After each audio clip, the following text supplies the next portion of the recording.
Саламатсызбы, эфирда интервью тапшыруы студияда Гөлсем Яштанова. Программабыздың қонағы иqtisad фәндәре докторы, Башкортстан мәгарифте үстерү институты ректоры Азат Янгиров. Азат Вәзирович, Хаумагыз. Шулай итеп, 28 февральдә бугаса күзәтелмәгән хәл булды дип әйтәйек. Үзәк банк, Рәсәйдән Үзәк банкы төп ставканы 20%-ка тиклем күтәрде. Был адым ни өчен кирәк ине һәм уның безнең өчен нинди әдемтә булуы ихтимал? Был карар депозит ставканы арту тәэмин итәргә мөмкинчелек бирә дип әйтергә була. Бында шундай әйберләр әйтеп китәрмен. Ошо, мәсәлән, Хаклык банкы менән ВТБ улар бик күпкә үзләрен депозит ставкаларын күтәрделәр. 16-17%-ка тиклем. Мәсәлән, Совкомбанк 23%-ка тиклем үзләрен ставканы күтәргән. Һәм был инде Был банктар бөтәһеле улар санкцияга эләккән банктар, шулай. Әлбәттә. Шуңа карамастан әйтеп китәрмен инде, ошо банкларның бөтә кирәкле ресурслары, бөтә идарә итү тәҗрибәләре бар дип әйтергә һәм бернинди бында куркыныс ниндидер әйбер мин күрмәс идем. Һәм әйтеп китәрмен инде, ошо ставканы күтәрү Үзәк банк ягыннан ул инде инфляция хәвефен капларлык кимәлгә йектерүде тәэмин итәсәк һәм ошо финанс һәм хактар тотрыклыгын һәм гражданнарның халыктагы аксаһын, хаклыктагы аксаһын ысызландырудан хаклаясак дип әйтергә була. Ягъни бу хакта ишетү менән йөгереп бара халык банкта хакланып яткан аксаны кулаксак әйләндерергә кирәкми. Әлбәттә, бында әйтеп китәр идем инде, ошо ил исендә кулаксагыз исәпләшү менән бернинди дә проблемалар көтелмәй дип әйтер идем. Безнең үзебезнең дә карталар бар, Мир мәсәлән әйтер идем. Һәм шуңа күрә аксаны картадан алудан һәм шулай вкладтарды кулаксага әйләндерүдән бернинди дә мәгънә юк дип әйтергә була әлеге вакытта. Буны әйтергә мөмкинме? Буны әйттегез, депозиттар буенча процентлар күтәрелде дигез бит инде. Элек хакланган, икенче түбәнрәк процент буенча хакланган аксаларды алып, инде югарырак. Бөтә кеше шулай әйтә башлаган дип әйтер идем мин. Әлеге вакытта. Буны долларда хаклаган кешеләргә инде кәңәшләр бирәчәгез.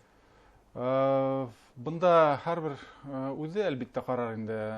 Ошо доллар депозиттарын алхакта улар буенча ла процент арта башлаган дип әйтер идем һәм улар буенча проценттар 8%-ка тиклем күтәрелде дип әйтергә була һәм ошо вкладтарды калдырга була дип әйтер идем мин. Буна ошо 20% төп ставканың 20%-ка тиклем күтәрелүе ул тарихи күренеш диләр. Ундай булганы бар инеме? Ундай күренеш булманы әле. 14%-ка тиклем күтәрелгән сактарда булды. Әлбәттә, 20%-ка әлегә тиклем булмаган дип әйтер идем. Һәм бу әлбәттә ошо санкцияга эләккән банкларда уларның эшмәкәрлеген хаклау һәм гомумән Россия халкының аксаһын хаклау өчен эшләтелгән димәк. Әлбәттә, ошо безнең банк системасын хаклап калу шундый бер адым дип әйтер идем һәм ошо безнең халыктың вкладтарын хаклап калу юнәлешендә ниндидер шундый бик шундай уйланылган адым дип мин әйтер идем. Ягъни бернинди дә хәвеф янамай дип әйтергә кирәк. Тагыла бер тапкыр халыкка ошо фондлар, депозиттар менән гарантиялар бар димәк дәүләт тарафыннан. Бу законнан ныгытылганда, чөнки төрле хәлләр булганы бар. Хәзер инде безнең рәсәйләрнең авызы бешкән, ундай хәлләр менән гарантия бар димәк. Әлбәттә, бында әйтеп китәр идем, ошо социаль селтәрдә халыкта ниндидер шундай гауга тудыру өчен бик күп ялган фейктар барлыкка килтерелә һәм халык ошоларга бик ышанып бара дип әйтер идем һәм ниндидер шундый кәңәш бирәм, нибары ошо рәсми мәгълүмат сыгынактарына гына ышанырга кирәк дип мин әйтер идем. Фейкторга килгәндә, шуларның иң зуры һәм иң хәвефле дип әйтәйек, Swift белән бәйле. Бына унан сыгу, янәһе Рәсәйдә шундай зур дефицитка килтерә диләр. Бу гомумән ошо SWIFT-тан сыгу ул безнең өчен нинди эҙемтләргә килтерү ихтимал? Бында Рәсәйҙең ниндейҙер шундай инструменттары бар дип әйтер инем мин. Ошо SWIFT-тан сыгу, минең уйлам буйынса, ул күберәк Рәсәйгә түгел, Европаға шундай алама йоғонто яһар дип мин әйтер инем. Сөнки безнең Европа менән бәйләнештәр бик тығыҙ, һәм без Европаға күп кенә алған самолеттар өсөн лизинг түләргә тиешбез. Ул SWIFT аша бара бит инде. Күп кенә товардар алған өсөн ошо безнең түләүҙәр ҡаралған, һәм ошо SWIFT-тан без сыға башлаһаҡ, ул күберәк Европаға йоғонто яһаясаҡ дип әйтер инем мин. Демәк, көнбайышта аҡсаны күберәк юғалтыу мөмкин? Ошондай мөмкинселектәр бар. Һәм әйтеп китәр инем, бында шундай хәлде, ошо санкцияларҙы Ҡушма Штаттар күберәк ҡуптарһа, ошо санкцияларҙың без әйтәбеҙ бит инде, таяҡтың ике башы бар дип, һәм ошо санкцияның икенсе башы Ҡушма Штаттарға түгел, Европаға бәреп бара дип әйтер инем мин. Һәм ныҡ ҡына бәрәсәк дип әйтер инем. Һәм бәрәсәк тә, ғөмүмән санкцияларҙы иғлан итеүселәр күберәк Европа илдәре бит әле. Әлбиттә, улар күберәк ошо Ҡушма Штаттар йоғонто арҡаһынан ошоға баралар дип әйтер инем. Һәм бында минеңсә Европа күберәк юғалтасаҡ Ҡушма Штаттарға дип көтөргә була. Оҙайлы булыр микән бындай санкциялар? Әлегеле баяғы килешеүҙәрҙән тора инде, тимәк. Килешеүҙәрҙән тора дип әйтер инем мин, әлбиттә. Һәм минеңсә бында ошо Европа үҙенең юғалтыуҙарын күрергә тейеш дип мин әйтер инем. Һәм ошо газ хаҡтарын алһаҡ бит инде хәҙер 1000 кубометрға, уның хаҡы бит инде хәҙер $2000 килеп яҡынайып бара дип әйтер инем. Һәм ошо бик Европа өсөн ҡурҡыныс дип әйтер инем. Сөнки был Европаға инфляцияға ҙур, ныҡ ҡына этәргес булып торасаҡ дип әйтер инем мин. Бына иҡтисади эҙемтәләрҙе еңеләйтеү саралары тураһында Рәсәй президентының указы булды, һәм унда ошо эҙемтәләрҙе еңеләйтеү тураһында әйтелгәйне. Ҡайһыларын һеҙ айырым атап үтерһегеҙ? Бында мин әйтер инем инде, һәр бер төбәктең үҙенең үҙенсәлеге бар. Беҙҙең Башҡортостан өсөндә һәм ҡайһы бер инвест проекттар беҙгә бәйле ине. Инвест проекттарҙы республикаға күпләп йәлеп итә инек. Бына нисек республика үҙенең иҡтисади үҫеш стратегияһын ошо яңы шарттарға ҡулайлаштырырға тейеш? Һеҙҙең фекер?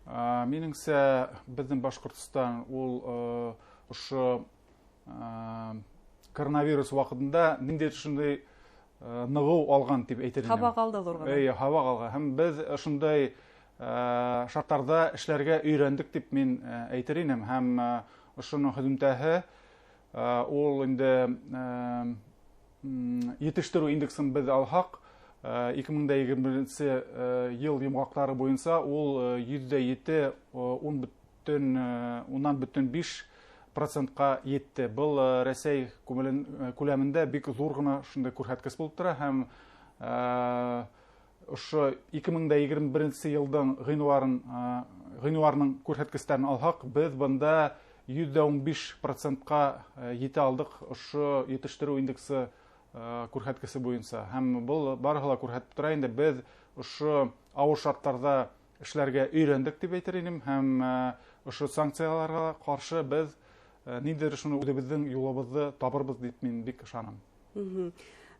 Шулай итеп, бына эшҡыуарҙар буйынса ла премьер-министр Мишустин әйтте бит инде, улар өсөн яңы мөмкинлек дип.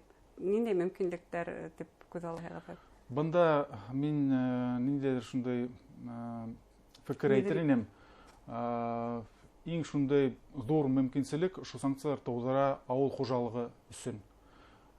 Сөнки әйтеп китәр инем инде, сит илдәрҙең Рәсәйгә ҡарата яңы санкциялары ауыл хужалығы тармағына яңыса эшләргә юл асасаҡ дип мин әйтер инем. Һәм урындағы етештереүселәргә иғтибар күпкә артасаҡ дип көтөргә була. Һәм әлбиттә, нимә әйтеп китәр инем, без үҙебеҙҙең артта ҡалған, йә бөтөнләй булмаған юғары технологиялы йүнәлештәрҙе һәм тармаҡтарҙы үҫтерергә мөмкинселектәр алырбыҙ дип мин көтәм. Һәм шул иҫәптән авыл хуҗалыгы тармагына яңыса караш туасак дип көтәргә була. Авыл хуҗалыгы дигән шулай итеп йомгак караудыла, шулай итеп һәргә төбәмәйсә булмай. Карабайдай запасын тулландырыргамы, юкмы? Борсылыргамы, юкмы дефицит? Минемчә, борсылырга кирәкмәй. Бында безнең бернинди дә азык-түлеккә кытлык көтелмәй дип әйтер идем. Безнең авыл хуҗалыгыбыз бар. Ул, Аллага шөкер, бик матур эшләп килә һәм без белүбез буенча, мәсәлән, Башкортстанда авыл хуҗалыгы кулланучылар кооперативларына 173 миллион һум дәүләт ярдәме каралган дип әйтер идем. Һәм ошо бар ярдәм ул кара будайды да булдырырга ярдәм итәсәк, калган азык-түлекне дә булдырырга ярдәм итәсәк дип мин әйтер идем. Шулай итеп тамашачыларга теләктәр һәдән? Иң шундай зур теләк ул нисектер ошо фейктарга ышанырга кирәкмәй дип әйтер идем. Ошо рәсми мәгълүмат сыгыныкларына гына ышанырга кирәк дип әйтер идем. Һәм без ошо санкцияларны еңәрбез дип мин ышанам. Зур рәхмәт һеҙгә әңгәмәгеҙ өсөн. Хөрмәтле тамашасылар, шулай итеп безнең студияла иҡтисад фәндәре докторы, республиканың Мәғарифты үҫтереү институты ректоры Азат Яңгиров булды. Иғтибарығыҙға зур рәхмәт. Һау булығыҙ.